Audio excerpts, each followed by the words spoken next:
assess your performance this afternoon? Definitely a game of two halves, really. We were disappointed with the first half and probably accuracy, and took us a bit of time to sort of come to grips with the pace and the intensity of the game. We had to cope with three pretty major injuries early on as well, so that was a bit unsettling. And we did that, and I thought we showed some real character. A lesser team with lesser character could easily throw in the towel, and they didn't. We kept taking the game to the All Blacks, and I thought it was an excellent second half display. Perseverance and resilience, because at 23-0 down at half time, I suppose it could have been anything, but your players showed real character. Yeah, that was the message. We were disappointed to concede that try in half time, and we could have easily thrown in the towel, but they didn't do that, and we went out there and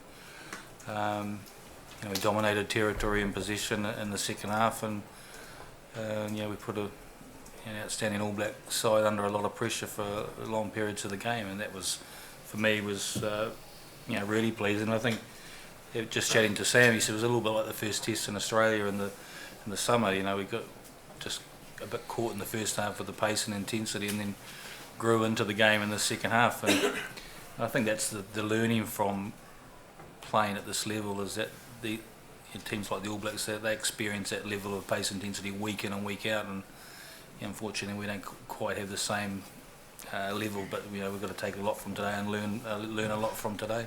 Virtually within the first 60 seconds you had to make changes to your plans with injuries.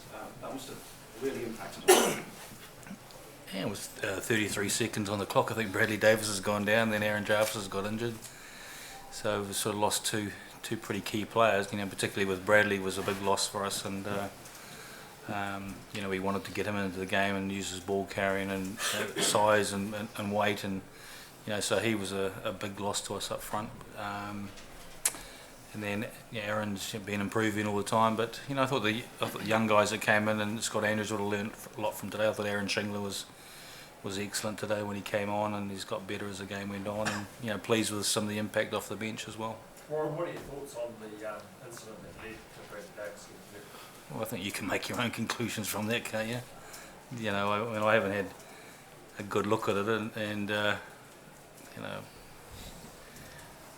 I'd leave that to the siding commissioner to have a look at it. It doesn't look the best in the world. Looks like he's just sort of been caught from behind, and maybe whether it's a swinging arm or not, you don't usually associate the All Blacks as a side that resort to cheap shots, and I hope it's not the case. I hope he's just an accident or not. But Bradley's gone down in a heap, and the unfortunate thing from us is that they're going to admit him to hospital.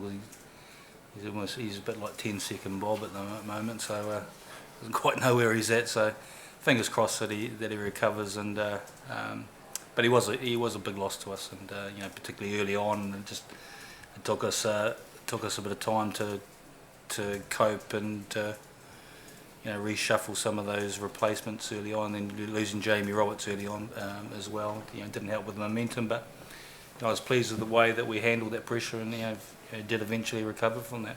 Sean, you played the game pretty tough. What do you think of what happened there? Well, just backing up what Gat says, I'll leave that to the Sighting Commissioner. I just saw it briefly on the screen, so I can't really give a full account of it, but it didn't look great on the screen, did it? Sam, what did your discussion with Craig Jubier around that incident? Neither Craig or his touch judge saw the incident, so I asked him, and that's what he replied with. So they claim they didn't see it.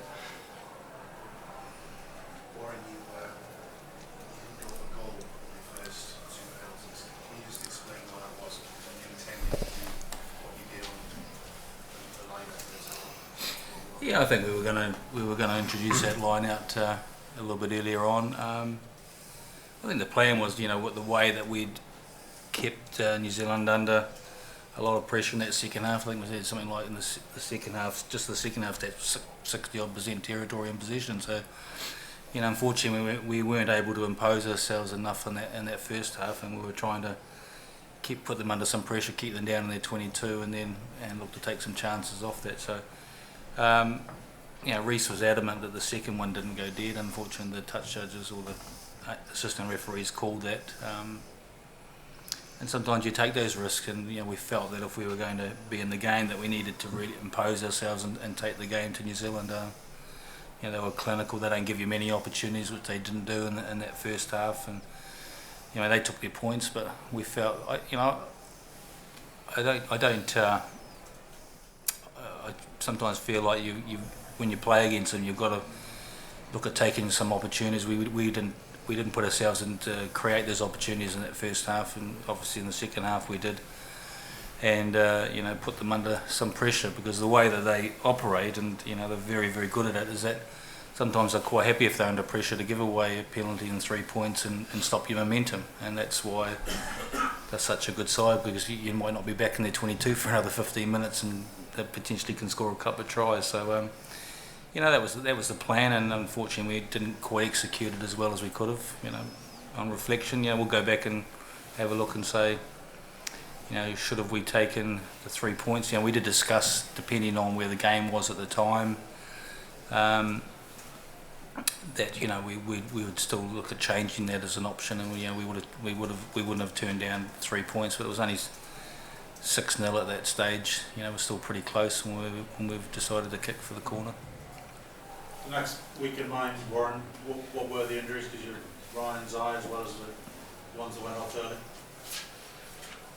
Oh, I don't know. We just went a bit early to, you know, getting a full assessment from the medical staff. I mean, so you know, Aaron looks like he's had a reasonably serious knee injury. Bradley with concussion. Ryan with a bit of concussion as well. I think a bit of a head injury. Jamie has got a bang on the hip. A couple of the players a little bit sore, so you know, we'll assess the injuries tomorrow. Sam Warburton said that you know, showed great character second half. Do you think if you showed that same intensity, you may well have beaten Argentina similar to the previous? Yeah, I do. I did feel from a player's point of view that we played at a much better sort of tempo in the second half. Of this game, but you know, we've got to try and learn from that and not make that happen 2.5 games into the next campaign. So, but I felt, you know, like I felt very not comfortable, but from a playing point of view, when we were attacking and we kept the ball, I felt we put New Zealand under a lot of stress. You know, we tried to implement that in the first half when we were going for touch, and we really wanted to sort of go for it there. But then, you know, we turned the ball over, and in their credit, they were excellent when they counter-attacked. But the second half was much more pleasing, and the players will definitely take a lot of confidence from that into next week's Australia match.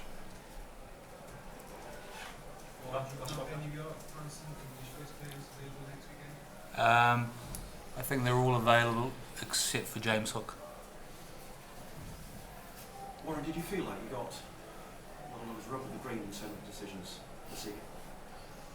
Yeah, well, yeah. I thought the referee had a good game, and not, you know, he's an absolute quality referee. You get a couple of those 50-50 calls. I thought the call on Sam in terms of the 3 points and the penalty was pretty tough. You know, I thought he'd done a pretty good job there, and was unlucky to be penalised there. The guys on the field are adamant that second kick from Reece Priestland didn't go dead. And you just hope that sometimes you get those calls that go your way, but in no way am I criticising Craig Shabir, because I think he's an absolutely outstanding referee and real quality. Just kind of want some of those calls to go your way a little bit every now and again, and you know, particularly the one on Sam. I thought, you know, Sam was, you know, excellent on the ball today. I thought was carrying, it was good. And you know, against, you know, 2 world-class sevens out there performing. But if you're going to beat Australia next week, you've got to cut out those missed tackles and drop balls, haven't you? Yeah. Do you want to swap places? Yeah, you did right. Oh, he was great today. You know, I thought you know, defended well. Got better as the game went on. I thought Alex Cuthbert was the same. You know, he was. Both of them worked hard, and you know, I thought that the try we scored at the end was, you know, an outstanding try, great hands. Yeah, probably a little bit disappointing in the first half. We had a couple of chances where, you know, we just probably didn't back our skill in terms of putting the ball. When Liam's made that, when John Davis has made that break down the side and has given the ball to Liam, there was an opportunity to a couple of guys inside him to give it, and perhaps Toby in the first half's taken the ball into contact when he could have shifted it on a couple of occasions, but I thought we were much better in the second half, and that was the message at half time. You just believe in back your own rugby ability, and we didn't, unfortunately didn't do that on a few occasions in that first half, and but that's sometimes it's the pace and intensity of the game at the very highest level that can impede some of your decision making. It's going around quite close today. Do you feeling confident and now going into next week's match? I haven't seen the game, and so it's always difficult sometimes to play those games when you make changes as well in certain positions. So I think the Australians will be particularly up for next week and an opportunity to come here. We've had some pretty close encounters over the last sort of 7 or 8 times, and we've unfortunately been they've been really close, gone down to the wire, but we've been on the wrong end. So it'd be nice to fix the slate next week. Okay guys, we'll leave it there. Thank you.